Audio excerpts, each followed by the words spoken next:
The Prime Minister today has been closer to home, though. His focus on trying to, I guess, rebuild the brand in a way, isn't it, in WA, off the back of a pandemic that has seen the Premier there at stratospheric levels of popularity.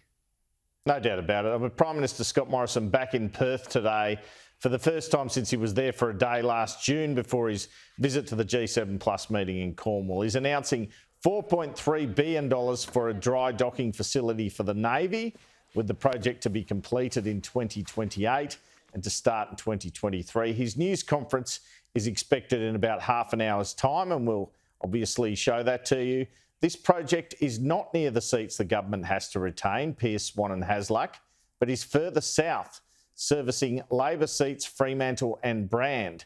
It is the latest in a slew of defence announcements by the government ahead of this month's budget, including a submarine base on the east of the country that WA was not that impressed with. It also comes as another Newspoll cast doubt on Scott Morrison's ability to win the election.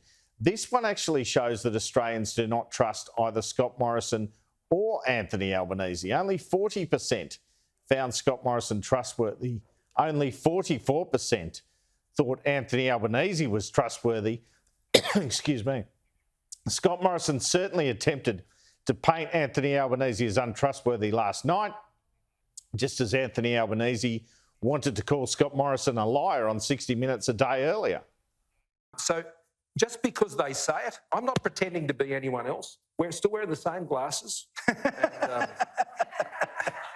sadly, the same suits. And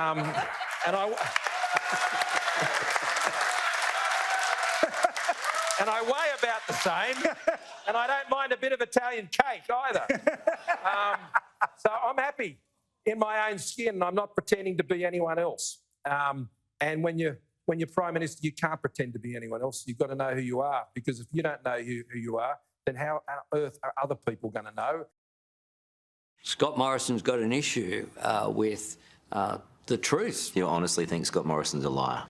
Well, he has said things to me that are simply untrue. He stood up in Parliament. Why he did it is beyond me, and said that he texted me about where he was going when he went to Hawaii. That's not true. So that old saying of John Howard's, who do you trust? Apparently neither of them. Scott Morrison scored 70 on experience in this poll compared to Albanese's 59, confidence in experience. That was Morrison's strongest area, and perhaps explains why he continues to push forward the experience theme as he did again last night. Now, we knew we had to spend in the pandemic to get the economy through.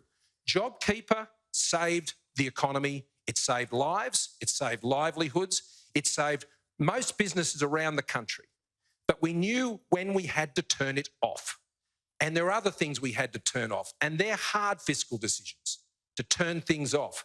But we know how to make them, because I've done 3 budgets as a Treasurer and 3 budgets as a Prime Minister.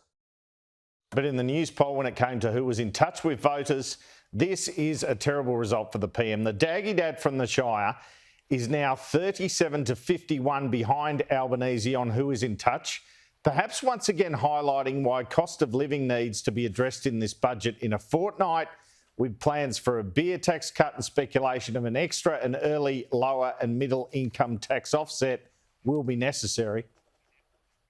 Can you tell me the price of a loaf of bread, a litre of petrol and a rapid antigen test?